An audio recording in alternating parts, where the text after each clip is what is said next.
Good morning everyone, welcome to exam orbit classes. तो कैसे हैं आप सभी? आई होप आप सभी बहुत अच्छे होंगे और आप सभी की तैयारी भी बहुत अच्छी चल रही होगी। तो फ्रेंड्स, आज है 13 मार्च और आज की इस क्लास में डिस्कस करेंगे कि अरुण सुब्रमण्यम किस कोर्ट में पहले भारतीय अमेरिकी जज बने हैं।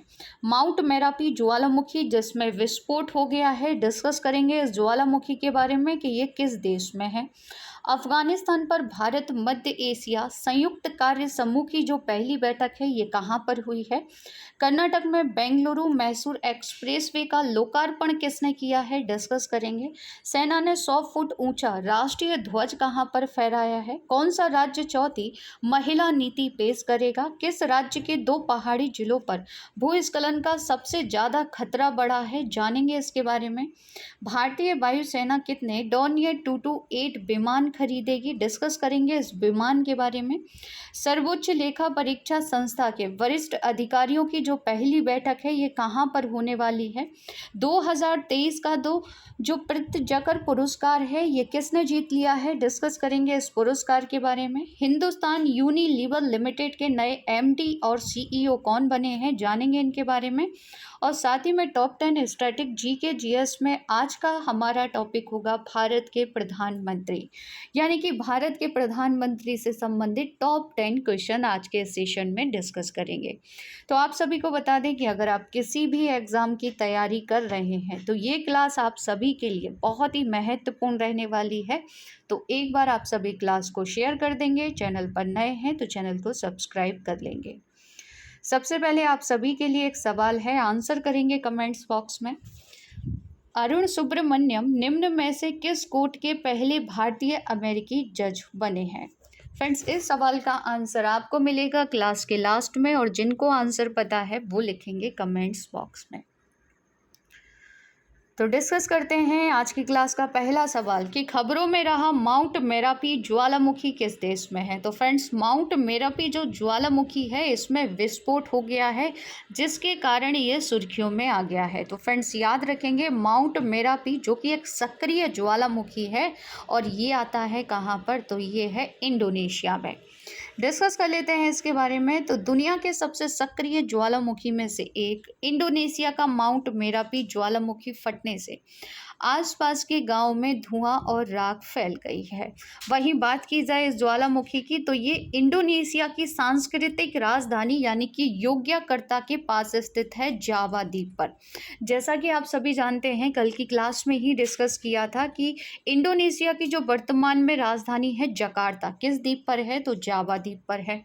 इंडोनेशिया अपनी नई राजधानी बना रहा है जो कि किस द्वीप पर होगी, तो बोर्नियो द्वीप पर होगी।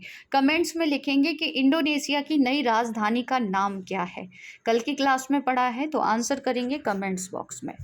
अब डिस्कस कर लेते हैं मोस्ट इम्पोर्टेंट पॉइंट परीक्षा की दृष्टि से, जो कि ज्वालामुखी से ही संबंधित है। प्रकृति का सुरक्षा वॉल्व किसे कहते हैं। तो फ्रेंड्स याद रखेंगे, वॉल्केनो यानी कि ज्वालामुखी को ही कहा जाता है। भारत का एकमात्र सक्रिय ज्वालामुखी वैरन द्वीप कहाँ स्थित है, तो ये अंडमान निकोबार द्वीप समूह में स्थित है। देखिए, ये जो वैरन द्वीप है ये तो सक्रिय ज्वालामुखी है। अगर भारत का मृत ज्वालामुखी पूछे तो याद रखेंगे इसका नाम है नारकोंडम। तो दोनों ही आपको याद रखने हैं, नारकोंडम और वैरन द्वीप। फ्यूजियामा सकुराजिमा जो ज्वालामुखी हैं ये जापान में है दोनों। किलौआ ज्वालामुखी कहाँ पर है, तो ये हवाई द्वीप अमेरिका में है और 2022 में फ्रेंड्स इसमें विस्फोट हो गया था जिसके कारण ये सुर्खियों में रहा था। भूमध्य सागर का प्रकाश स्तंभ किसे कहते हैं, तो स्ट्राम्बोली ज्वालामुखी को कहा जाता है। दुनिया का सबसे बड़ा सक्रिय ज्वालामुखी याद रखेंगे, इसमें भी लास्ट में 2022 के दिसंबर या नवंबर में इसमें भी विस्फोट हुआ था और इसका नाम है मोना लोआ ज्वालामुखी। ये भी कहाँ पर है, तो ये भी अमेरिका में स्थित है। क्राकाटोआ जो ज्वालामुखी है ये इंडोनेशिया में है। कोटोपैक्सी याद रखेंगे इक्वाडोर पे है। फुकुतोकू नोका ओकानोवा जो समरीम ज्वालामुखी है फ्रेंड्स ये भी सुर्खियों में रहा था 2022 में, तो याद रखेंगे ये जापान में है। गेसर का संबंध किससे है, तो गेसर गर्म जल स्रोत होते हैं जिनका संबंध ज्वालामुखी क्रिया से है। पृथ्वी के नीचे द्रवीभूत सेल क्या कहलाते हैं? तो मैग्मा कहते हैं। देखिए, जब पृथ्वी के अंदर होता है तब इसे हम मैग्मा कहते हैं, और जैसे ही ज्वालामुखी के थ्रू ये बाहर आता है तो फिर हम इसे क्या कहते हैं? लावा कहते हैं। विश्व का शांत ज्वालामुखी कौन सा है? एकांक गुहा ज्वालामुखी। अब देखिए, एकांक गुहा ज्वालामुखी भी तो है, लेकिन ये सबसे ऊंची चोटी भी है, और ये किस पर्वत श्रृंखला की सबसे ऊंची चोटी है, ये आप कमेंट्स बॉक्स में लिखेंगे। विश्व का सबसे अधिक ज्वालामुखी वाला क्षेत्र कौन सा है? तो प्रशांत महासागर याद रखेंगे, जिसे हम रिंग ऑफ फायर के नाम से जानते हैं। ज्वालामुखी में जल वाष्प के अलावा मुख्य कौन कौन सी गैसें होती हैं? तो कार्बन डाइऑक्साइड, हाइड्रोजन और नाइट्रोजन भी इससे निकलती है, लेकिन सर्वाधिक मात्रा में जल वाष्प निकलती है। ये पॉइंट आप सभी अच्छे से याद रखेंगे। देखिए, यहाँ पर एक पिक के माध्यम से समझ सकते हैं, ये है ज्वालामुखी। ज्वालामुखी की जो आकृति है इसे हम कहते हैं सिंडर कोन। इससे जब मैग्मा, जैसा कि मैंने अभी आपको बताया कि द्रवीभूत जो पदार्थ होता है जब पृथ्वी के अंदर होता है तब इसे मैग्मा कहते हैं, और जैसे ही ये बाहर आता है फिर हम इसे कहते हैं लावा, और यहाँ से लावा बाहर आता है उसे हम कहते हैं क्रेटर, याद रखेंगे। और सर्वाधिक क्या निकलता है? तो जल वाष्प निकलती है जब ज्वालामुखी विस्फोट होता है। ये एक पिक के माध्यम से आप सभी समझ सकते हैं, ये है प्रशांत महासागर। प्रशांत महासागर के जो हाईलाइट एरिया आप देख रहे हैं इसे हम कहते हैं रिंग ऑफ फायर। ये एग्जाम में बहुत पूछा जाता है। आगे डिस्कस कर लेते हैं इंडोनेशिया के बारे में। तो मैप में आप सभी इंडोनेशिया की लोकेशन देख सकते हैं, ये है इंडोनेशिया। इंडोनेशिया की जो नई राजधानी होगी नूसंतारा, वो बोर्नियो द्वीप पर होगी। ये है बोर्नियो द्वीप, जिस पर अब इंडोनेशिया की नई राजधानी होगी। फिलहाल कहाँ पर है? तो जावा द्वीप पर है, जकार्ता, देख सकते हैं आप सभी मैप में। आगे डिस्कस कर लेते हैं। तो इंडोनेशिया की मुद्रा को रुपया कहते हैं। राष्ट्रपति का नाम याद रखेंगे, क्योंकि भारत ने G20 की जो अध्यक्षता है किससे ग्रहण की है? इंडोनेशिया से। तो राष्ट्रपति कौन है? जोको विडोडो हैं। सबसे प्रसिद्ध यहाँ के ज्वालामुखी क्राकोटोआ और माउंट मेरापी हैं। माउंट मेरापी जिसमें विस्फोट हो चुका है। यह दुनिया की सबसे बड़ी मुस्लिम आबादी वाला देश है। तो फ्रेंड्स, अगर आप लोग पहली बार चैनल पर विजिट कर रहे हैं तो चैनल को सब्सक्राइब कर लीजिएगा, साथ ही बेल आइकन दबाना बिल्कुल ना भूलें, जिससे आप सभी को जो क्लास का नोटिफिकेशन है वो सबसे पहले मिल जाएगा। साथ ही में इस क्लास की जो PDF है बाद में आप सभी को टेलीग्राम चैनल पर मिल जाएगी। टेलीग्राम पर जाकर एग्ज़ाम ऑर्बिट क्लासेस से लोगो आपको दिखाई देगा। जिसने भी टेलीग्राम चैनल ज्वाइन नहीं किया है ज्वाइन कर लीजिए, क्योंकि क्लास की PDF या क्लास से संबंधित जो भी अपडेट होगा वो टेलीग्राम चैनल पर ईजिली आपको मिल जाएगा। साथ ही में डेली के GK GS के क्विज़ भी आपको टेलीग्राम चैनल पर कराए जाते हैं, जो कि सभी परीक्षाओं के लिए महत्वपूर्ण है। अगला सवाल है कि अफगानिस्तान पर भारत मध्य एशिया संयुक्त कार्य समूह की जो पहली बैठक है कहाँ पर इसका आयोजन किया गया है? तो फ्रेंड्स, याद रखेंगे ये बैठक नई दिल्ली में हुई है। नई दिल्ली में इस बैठक का आयोजन किया गया। भारत चाबहार बंदरगाह के माध्यम से तालिबान शासन के तहत, जैसा कि आप सभी जानते हैं कि अफगानिस्तान में इस समय शासन कौन कर रहा है? तालिबान। तालिबान शासन के तहत अफगानिस्तान को सहायता के रूप में गेहूं की अपनी अगली खेप भेजी जाएगी। किसके द्वारा? भारत के द्वारा। कहाँ से भेजी जाएगी? तो ये भी याद रखेंगे, चाबहार बंदरगाह। चाबहार जो बंदरगाह है ये कहाँ पर आता है? तो याद रखेंगे ये आता है ईरान में, जिसके तहत अफगानिस्तान को भारत गेहूँ भेजता है। आगे डिस्कस कर लेते हैं कुछ एक्स्ट्रा फैक्ट, जैसे कि वर्ल्ड इकोनॉमिक्स फोरम की जो वार्षिक बैठक है ये कहाँ पर हुई है? तो स्विट्जरलैंड के दावोस में आयोजित की गई थी। इंटरपोल की 90वीं बैठक कहाँ आयोजित हुई? तो ये आपसे पूछी जा सकती है, क्योंकि यह बैठक दिल्ली में हुई है। G20 की पहली बैठक 31 जनवरी 2023 को कहाँ पर हुई? पुडुचेरी में। निवेश के अवसरों पर चर्चा करने के लिए पहली I2U2 उप मंत्रियों की जो बैठक है इसकी मेज़बानी किसने की थी? तो संयुक्त अरब अमीरात ने। भारत में तीसरी आतंकवाद विरोधी संयुक्त कार्य समूह की जो बैठक है ये कहाँ हुई? नई दिल्ली में। GST परिषद की जो 49वीं बैठक हुई थी ये भी कहाँ पर हुई थी? तो याद रखेंगे दिल्ली में ही आयोजित की गई थी। डिस्कस करेंगे अफगानिस्तान के बारे में। तो अफगानिस्तान की लोकेशन देख सकते हैं आप सभी, ये है अफगानिस्तान, और देखिए ये है चाबहार बंदरगाह। चाबहार बंदरगाह के ही जरिए भारत अफगानिस्तान को सहायता यानी कि गेहूं भेजता है। अफगानिस्तान की राजधानी काबुल है और यहाँ की मुद्रा को अफगान रुपया कहते हैं। यहाँ की संसद याद रखेंगे, यहाँ की संसद को सूरा कहा जाता है। सबसे लंबी नदी यहाँ की हेलमंद नदी है अफगानिस्तान की। अफगानिस्तान की जो स्थानीय भाषा है वो पश्तो है। पंजशीर घाटी कहाँ पर है, तो ये अफगानिस्तान में आती है। खैबर दर्रा और हिंदू कुश पर्वत ये भी आपको कहाँ देखने को मिलेगा, तो अफगानिस्तान में देखने को मिलेगा। अगला सवाल है कि कर्नाटक में बेंगलुरु मैसूर एक्सप्रेसवे का लोकार्पण किसने किया है। तो फ्रेंड्स, इस एक्सप्रेसवे का जो लोकार्पण है ये प्रधानमंत्री नरेंद्र मोदी जी के द्वारा किया गया है। कहाँ पर? कर्नाटक में। 118 किलोमीटर लंबा ये एक्सप्रेसवे है और इस एक्सप्रेस के बनने से बेंगलुरु और मैसूर के बीच की जो दूरी है ना, वो पहले 3 घंटे थी। 3 घंटे से घटकर कितनी रह गई है, तो मात्र 75 मिनट रह गई है। इसी के साथ प्रधानमंत्री नरेंद्र मोदी जी ने हुगली नहीं, याद रखेंगे, हुबली स्टेशन में दुनिया के सबसे लंबे रेलवे प्लेटफॉर्म का भी उद्घाटन किया है। आगे डिस्कस करेंगे लेटेस्ट करंट अफेयर में। तो देखिए, महाराष्ट्र राजमार्ग पर दुनिया का पहला बांस क्रैश बैरियर स्थापित किया गया है। अब इस बांस क्रैश बैरियर का नाम क्या रखा गया है वो आप सभी कमेंट्स बॉक्स में लिखेंगे। नितिन गडकरी ने मध्य प्रदेश में 7 राष्ट्रीय राजमार्ग परियोजनाओं का उद्घाटन किया था हाल ही में।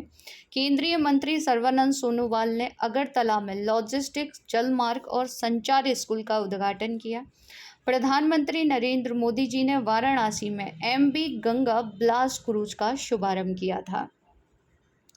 नेक्स्ट क्वेश्चन है कि सेना ने 100 फुट ऊंचा राष्ट्रीय ध्वज कहाँ पर फहराया है, तो याद रखेंगे ये जम्मू कश्मीर के डोडो में फहराया गया है। ध्वज किसने फहराया है, तो मेजर जनरल अजय कुमार के द्वारा फहराया गया है। कहाँ पर, तो याद रखेंगे सेक्टर 9 में डोडा स्पोर्ट्स स्टेडियम। अब ये पूछा जा सकता है कि ये कहाँ पर है, तो याद रखेंगे ये जम्मू कश्मीर में।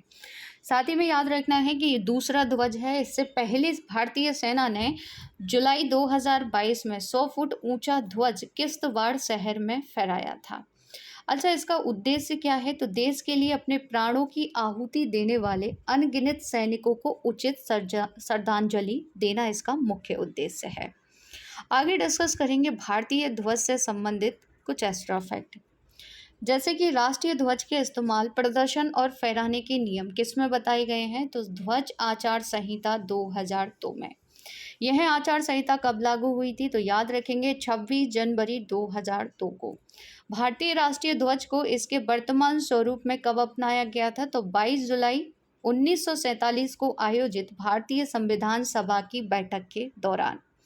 तिरंगे को किसने बनाया था, तो फ्रेंड्स याद रखेंगे आंध्र प्रदेश के पिंगली वेंकैया, और ये एग्जाम में बहुत पूछा जाता है। सुप्रीम कोर्ट ने किस अनुच्छेद के तहत ध्वज फहराने के अधिकार को मौलिक अधिकार के रूप में घोषित किया था, तो आर्टिकल 19I के तहत। अगला सवाल है कि कौन सा राज्य चौथी महिला नीति पेश करेगा, तो इसकी घोषणा हाल ही में महाराष्ट्र गवर्नमेंट के द्वारा की गई है। महाराष्ट्र गवर्नमेंट ने घोषणा की है कि जो चौथी महिला नीति है ये पेश की जाएगी। इसके साथ ही आप याद रखेंगे हाल ही में मध्य प्रदेश गवर्नमेंट के द्वारा भी घोषणा की गई थी लाडली बहना योजना, जिसके तहत महिलाओं को जो कि मध्य प्रदेश की मूल निवासी हैं उन्हें प्रति माह 1000 रुपये दिए जाएंगे। आमा बहनी जो योजना है ये सिक्किम की गवर्नमेंट के द्वारा शुरू की गई है। अगला सवाल है कि हाल ही में जारी लैंडस्लाइड एटलस की रिपोर्ट के अनुसार ये रिपोर्ट किसने प्रकाशित की है, ये भी आगे चर्चा करेंगे क्योंकि पूछी जा सकती है। तो इस रिपोर्ट के अनुसार किस राज्य के 2 पहाड़ी जिलों पर भूस्खलन का सबसे ज़्यादा खतरा है, तो फ्रेंड्स इस रिपोर्ट में बताया गया है उत्तराखंड के 2 जिलों के बारे में। तो देखिए, इसरो के हैदराबाद स्थित नेशनल रिमोट सेंसिंग सेंटर, याद रखेंगे पूछा जा सकता है। देखिए क्वेश्चन यहाँ से जीके का कैसा बनेगा। नेशनल रिमोट सेंसिंग इसरो का जो सेंटर है ये कहाँ पर है, तो याद रखेंगे ये हैदराबाद में है और इसी के द्वारा यह रिपोर्ट जारी की गई है लैंडस्लाइड एटलस। जिसके अनुसार कहा गया है कि उत्तराखंड के 2 पहाड़ी जिलों रुद्रप्रयाग और टिहरी पर भूस्खलन का खतरा सबसे ज़्यादा है। साथ ही में इस रिपोर्ट में 147 जिलों की लिस्ट जारी की है, जिसमें रुद्रप्रयाग पहले स्थान पर है, टिहरी दूसरे स्थान पर है, त्रिशूर केरल का तीसरे स्थान पर है और पलक्कड़ केरल का 5वें स्थान पर है। तो याद रखेंगे पहले और दूसरे तीसरे स्थान पर कौन है। भूस्खलन की दृष्टि से संवेदनशील जिले, तो देखिए जिला आपातकालीन संचालन केंद्र के अनुसार रुद्रप्रयाग में 32 पुराने भूस्खलन क्षेत्र हैं, जिसमें से अधिकतम NH 107 पर स्थित है, यानी कि नेशनल हाईवे 107 पर सबसे ज़्यादा स्थित है। टिहरी जिले में 2 दर्जन से अधिक भूस्खलन क्षेत्र हैं, जिसमें तोता घाटी, अब ये पूछा जा सकता है, ज्योग्राफी से क्वेश्चन बनेगा कि खबरों में रही तोता घाटी कहाँ पर है, तो याद रखेंगे ये उत्तराखंड में आती है, टिहरी जिले में। बहुत पुराने भूस्खलन स्थल के रूप में पहचाना गया है। हाल ही में जोशीमठ, याद होगा जोशीमठ में भूस्खलन के चलते चर्चा में आया। चमोली जिला लैंडस्लाइड के खतरे वाले जिलों में 19वें नंबर पर है। तो जोशीमठ आपको याद रखना है, ये कहाँ पर है, तो उत्तराखंड में है। अगला सवाल है कि भारतीय वायुसेना ने कितने डॉर्नियर 228 विमान खरीदने के लिए HAL यानी कि हिंदुस्तान एयरोनॉटिक्स लिमिटेड के साथ अनुबंध किया है। तो 6 विमान खरीदे जाएंगे भारतीय वायुसेना के लिए, जो कि समझौता किया गया है हिंदुस्तान एयरोनॉटिक्स लिमिटेड के साथ। डिस्कस करेंगे इसके बारे में। तो सबसे पहले जान लेते हैं डॉर्नियर 222 विमान के बारे में, 228 के बारे में। तो डॉर्नियर 228 विमान एक अत्याधुनिक बहुमुखी बहुउद्देशीय हल्के परिवहन विमान है। इसे विशेष रूप से उपयोगिता और कंप्यूटर परिवहन के साथ साथ समुद्र निगरानी की कई गुना आवश्यकताओं को पूरा करने के लिए विकसित किया गया है। एग्जाम में डायरेक्ट क्वेश्चन बनेगा कि डॉर्नियर 228 विमान कौन बनाता है, तो याद रखेंगे हिंदुस्तान एयरोनॉटिक्स लिमिटेड, जिसकी स्थापना 1940 में होती है और इसका मुख्यालय है बेंगलोर, कर्नाटक में। अब आप मुझे बताएंगे कि एशिया की सबसे बड़ी जो हेलीकॉप्टर फैक्ट्री है ना, जिसका उद्घाटन हाल ही में प्रधानमंत्री नरेंद्र मोदी जी ने किया था, वो फैक्ट्री कहाँ पर लगाई गई है। कमेंट्स में आंसर करना है आप सभी को। सर्वोच्च लेखा परीक्षा संस्था के वरिष्ठ अधिकारियों की पहली बैठक कहाँ पर होगी, तो फ्रेंड्स ये बैठक आज से शुरू होगी और कहाँ पर, गुवाहाटी में। डिस्कस करेंगे इसके बारे में कि आखिर ये है क्या। तो देखिए सर्वोच्च लेखा परीक्षा संस्था, जिसे हम कहते हैं साइन20, के वरिष्ठ अधिकारियों की पहली बैठक गुवाहाटी में होगी। इस कार्यक्रम की जो विषय वस्तु है वो ब्लू इकोनॉमी और जवाबदेही कृत्रिम बुद्धिमत्ता रखी गई है। उद्देश्य क्या है, तो एक ऐसे पारिस्थितिकी तंत्र को विकसित करना जिसमें सर्वोच्च लेखा परीक्षा संस्थाएं शासन में सक्रिय भागीदारी है और ये पारदर्शिता तथा जवाबदेही को बढ़ावा देती है, ये इसका उद्देश्य है। डिस्कस करेंगे कि इसकी शुरुआत कहाँ से होती है। तो देखिए ये जो साइन20 बैठक की शुरुआत हुई थी ना, तो 2022 में G20 की जो इंडोनेशिया में बैठक हुई थी, इंडोनेशिया ने जो अध्यक्षता की थी, इसी में साइन20 बैठक की शुरुआत की गई थी। तो याद रखेंगे ये भारत में कहाँ पर होगी, तो भारत में आपसे पूछी जा सकती है, तो ये गुवाहाटी में होगी और इसमें ऑस्ट्रेलिया, ब्राज़ील, मिस्र, इंडोनेशिया, ओमान, कोरिया, रसिया, सऊदी अरब, तुर्की, संयुक्त अरब अमीरात में सर्वोच्च लेखा परीक्षा संस्था के सदस्य व्यक्तिगत रूप से इस कार्यक्रम में शामिल होंगे। अगला सवाल है कि 2023 का जो प्रिट्जकर पुरस्कार है ये किसने जीता है, तो फ्रेंड्स ये पुरस्कार दिया गया है सर डेविड चिपरफील्ड को, जिन्हें आप सभी पिक में देख सकते हैं। वहीं बात की जाए इनकी, तो ब्रिटिश वास्तुकार हैं ये वर्तमान में, और इन्हें यह पुरस्कार कहाँ पर दिया जाएगा, तो मई 2023 में एथेंस, जो किसकी राजधानी है, ग्रीस की, यहाँ पर जो कार्यक्रम होगा, इसी कार्यक्रम में इन्हें इस पुरस्कार से सम्मानित किया जाएगा। आगे डिस्कस करेंगे कुछ एक्स्ट्रा फैक्ट, जैसे कि भारतीय मूल के मोहन मान सिंगानी को किस देश के officer of the most excellent order से सम्मानित किया गया, बेटाइन। लद्दाख के सर्वोच्च नागरिक सम्मान दीपाल RN जिम डस्टन पुरस्कार से किसे सम्मानित किया गया, आध्यात्मिक गुरु दलाई लामा को। अगला सवाल है कि हिंदुस्तान यूनिलीवर लिमिटेड के नए एमडी और सीईओ कौन नियुक्त हुए हैं? तो फ्रेंड्स इनका नाम है रोहित जावा। और रोहित जावा किसका स्थान लेंगे? तो ये संजीव मेहता का स्थान लेंगे। रोहित जावा को आप सभी पिक में देख सकते हैं। तो हिंदुस्तान यूनिलीवर लिमिटेड का जो मुख्यालय है वो मुंबई महाराष्ट्र में है। इसकी स्थापना 17 अक्टूबर 1933 में होती है और ब्रिटेन मूल की यह कंपनी है यूनिलीवर। क्लास की शुरुआत में जो क्वेश्चन मैंने आपसे पूछा था इसका आंसर हो जाएगा न्यूयॉर्क कोर्ट में। न्यूयॉर्क कोर्ट में पहले भारतीय अमेरिकी जज बने हैं अरुण सुब्रमण्यम, जिन्हें आप सभी पिक में देख सकते हैं। अब डिस्कस कर लेते हैं top 10 static GK GS question. NITI Aayog का अध्यक्ष कौन होता है? तो फ्रेंड्स याद रखेंगे भारत के प्रधानमंत्री। प्रधानमंत्री का कार्यकाल कितना होता है? 5 वर्ष का।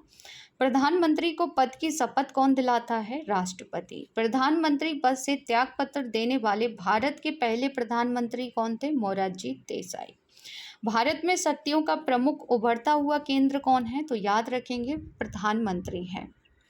प्रधानमंत्री की नियुक्ति राष्ट्रपति करता है। यह किस अनुच्छेद में वर्णित है? तो अनुच्छेद 75 में।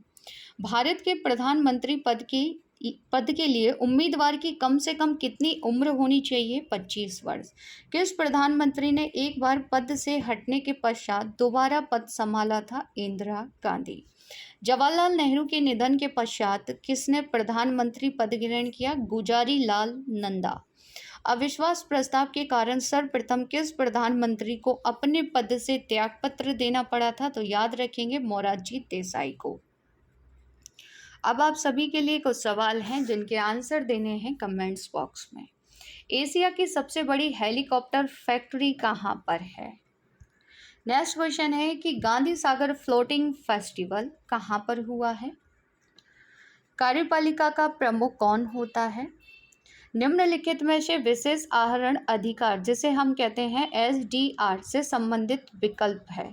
विश्व बैंक, भारतीय रिजर्व बैंक, विश्व व्यापार संगठन या फिर अंतर्राष्ट्रीय मुद्रा कोष। तो फ्रेंड्स इन सभी के आंसर आपको देने हैं कमेंट्स बॉक्स में। आज का ये सेशन आप सभी को कैसा लगा कमेंट्स करके ज़रूर बताइएगा। अगर क्लास अच्छी लगी हो तो क्लास को ज़्यादा से ज़्यादा शेयर कीजिएगा, लाइक कीजिएगा और चैनल को सब्सक्राइब ज़रूर कर लीजिएगा। मिलते हैं नेक्स्ट सेशन में एक नए टॉपिक के साथ। तब तक के लिए जय हिंद, जय भारत।